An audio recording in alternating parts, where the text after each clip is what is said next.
Well, I actually saw two movies yesterday. Had a bit more free time than usual. First, I saw Arthur Christmas. A feed of it has just appeared online, so I decided to check it out. And then I went to the cinema and saw Warhorse. Before I begin, these reviews are most definitely going to have major spoilers in them. So if you haven't seen these movies, why are you watching a review of them if you haven't seen them? Yeah, if you haven't seen them, don't bother watching the review. So first of all, Arthur Christmas. I know it's kind of weird watching a Christmas movie when Christmas is long since over, but I just didn't get round to seeing it in the cinema, and I kind of wanted to see it because it is made by Aardman Animation, the people who created Morth and Wallace and Gromit. So I was kind of interested to see what kind of movies they could produce. Chicken Run I enjoyed. Curse the Were-Rabbit I wasn't so keen on, and I don't think I've seen any of the other films, but Wallace and Gromit and Morph and all that stuff, that was all great. So yeah, I am a big fan of them. Arthur Christmas seemed from the trailers like it was just going to be a generic kind of Father Christmas is real, spirit of Christmas Christmas film, but it actually really surprised me. I actually thought it was really good, the way they addressed the whole Christmas message thing. Basically, you've got Arthur, this sort of guy living in the shadow of his father and also his older brother, who work over Christmas, Father Christmas business, obviously, and he is kind of just sort of in the back, one of the small people working in letters, and it's kind of a cliched sort of setup of, my heart's in the right place, and I know I'm not very good at my job, but I'm really trying, and I just need a chance, and sort of thing. It's kind of a cliched kind of setup, but he is actually kind of an interesting kind of character in that he doesn't really seem to mind that he's kind of a small person, he's just working in letters, so I kind of like that kind of setup. I like the character of Arthur, and I like the sort of NASA setup of the whole Santa system, sort of maybe trying to give it a little more of a realistic approach that, if Santa really genuinely had to deliver all these letters, it would be a big business, a big system that needed to be really well organised. So, kind of sort of modernising things a bit more, and I kind of like that sort of approach. Makes for some kind of parodiising spy films, a little the sort of gag they have near the beginning of the film. It's not kind of the sort of thing that NASA would do, which seems like the sort of thing they're trying to parodize with this kind of big business kind of setup that they have for Santa. And then you get into the actual sort of basic plot of the film, which is one child's been forgotten. This is probably the one thing about the film that I didn't really get, that kind of bugged me. With all this massive organisation and, all this big system and so many elves working on it and trying to properly really sort of professionally organised things, how the hell could they miss a child like this?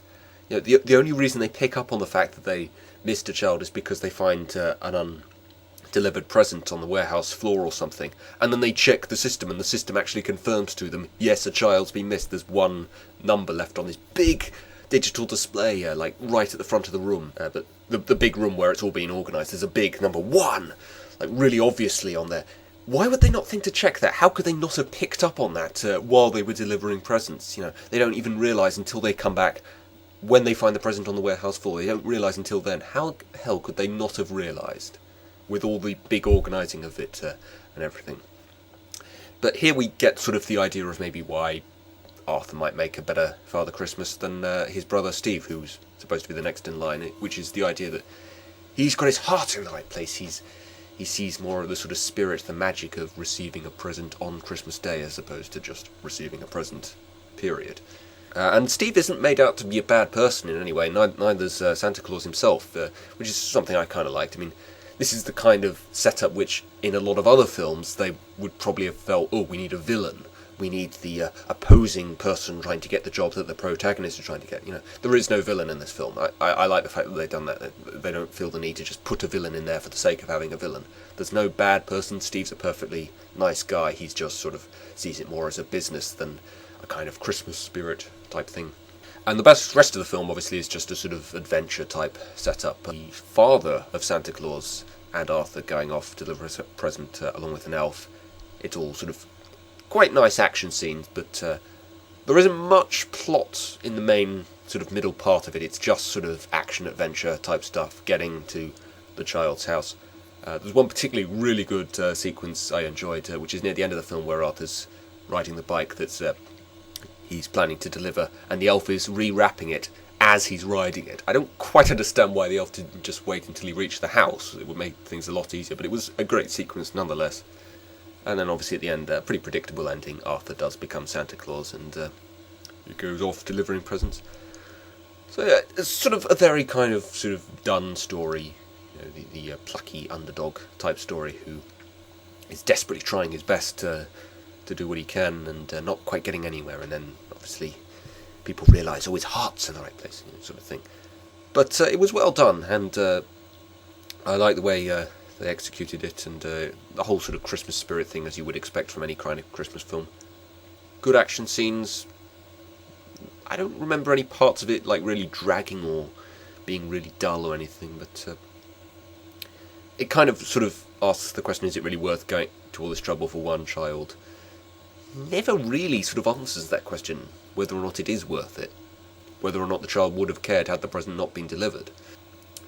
So perhaps that's one area where it kind of missed things, but yeah, overall some nice gags, some enjoyable action sequences, not as predictable or as cliched as I was expecting it to be, really, knowing what kind of story it was going to be. So yeah, good film. I would say probably about 4 out of 5. The only real gripe I have with it is the basic setup doesn't make much sense to me about how they could have possibly missed this child. Now, Warhorse. Warhorse is a film I was really excited to see for a long time. I was saying for a long time maybe this is going to be Spielberg's first sort of really good film since, I would say, probably Saving Private Ryan. He hasn't made a really good film since then. Was Warhorse it? I think it probably was. It didn't absolutely blow me away with how outstanding it was, but it was a damn good film. It's sort of a Forrest Gump type story, but obviously it's a horse rather than a person, in that he goes around, goes to war, meets various different people, and it's about the sort of effect he has on people's lives. But unlike Forrest Gump, obviously, it's not about the person who does this. It's not really about the central figure here being obviously the horse, because the horse doesn't talk. The horse is a pretty anonymous figure. It's very much about just the people who own him and the effect he has on them. The film's actually, obviously it's portraying the various sides of the First World War. It's actually fairly neutral in that sense. He's used by the British Army, he's used by the German Army, he's even used by people who didn't fight in the war, people who were just sort of caught up in it because they lived in the sort of general vicinity of the battlefields. One particular scene which was a really great portrayal of this sort of neutrality of the film is the way that a British soldier and a German soldier come to free him from the barbed wire, and I really like the way that they actually start up a bit of small talk while they're freeing the horse. Sort of, this is maybe just one. It's like the football match that really happened on No Man's Land on Christmas Day in the First World War. This is sort of the equivalent of that. It's just sort of forgetting that they're fighting a war just for a few minutes and just sort of seeing each other as fairly normal people. It's kind of an interesting idea. It's been done, though. It's been done, to be fair. The horse is really kind of a sort of, again, a kind of an anonymous figure. He doesn't sort of contribute to that thing. It's just the fact that he's there that kind of affects what's going on there. But it was a great scene nonetheless. The fight scenes, the war scenes, they weren't really sort of focusing on the plot, because obviously the plot's very much about the horse, and the horse isn't involved in these. But it does involve Arthur, the main character of the film, who is the horse's owner. If the film's really sort of about any particular figure, it's probably about him. So I guess in that sense, maybe the battle scenes are kind of significant because Arthur's fighting in them. It did feel a bit long to me. I'm not sure if there were any particular points in the film that really dragged, but it felt like it was going on a bit. I think maybe once we got through about an hour and a half, I was kind of sort of thinking, oh, we must be near the end, getting to the climax by now. But no, it just went on and on and on. It was still good, but I think maybe by about sort of maybe 2/3 of the way through the film, maybe I was sort of ready for the film to end, and it didn't. It just sort of carried on for a bit more. So perhaps there's a couple of scenes in there that could have been cut, but it was all good. They were all sort of enjoyable sequences. It's just maybe there was a bit too many of them. The horse, I don't know if they used the same horse throughout the entire film, but the acting by the horse was actually pretty good. Some of the things that he had to do in order to get what was actually going on in the scene across properly. It's quite sort of difficult to get an actual horse to do some of the things that he does there. So that was quite impressive. I've heard some people say that the guy who plays the main character, Arthur, saying he's not a good actor or something. I don't see it myself. I thought he was fine.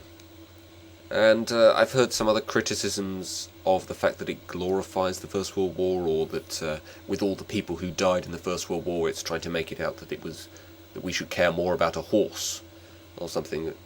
No, I don't think it's that. I think it's just sort of this horse's experience in the war.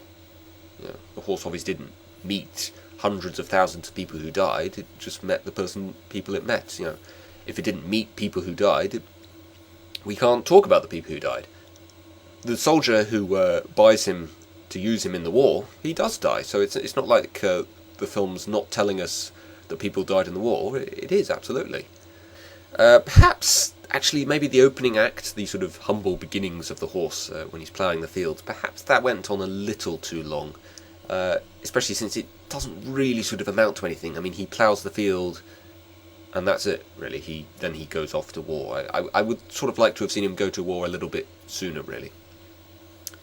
But overall, great film. I can't really think of any major problems I had with it, other than maybe the fact that it dragged. No, I don't think it dragged. I would say it was a little bit long, but maybe that's me looking for problems. The only thing that really kind of annoyed me about the film was part way through it, someone yelled across the row at me, "Oi, pack it in!" I don't know what he was talking about. I wasn't doing anything. Yeah, that was the only thing about the film, the experience of going to the film, that really kind of annoyed me. The film itself was fine. So yeah, is it a 5 out of 5? I'm not sure it was quite that good. It didn't absolutely blow me away. There was nothing really amazing in there.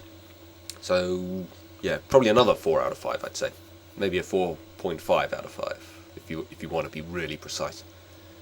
But yeah, Arthur Christmas was good, and Warhorse was damn good, I would say. So I would recommend both of these films. Okay, see ya.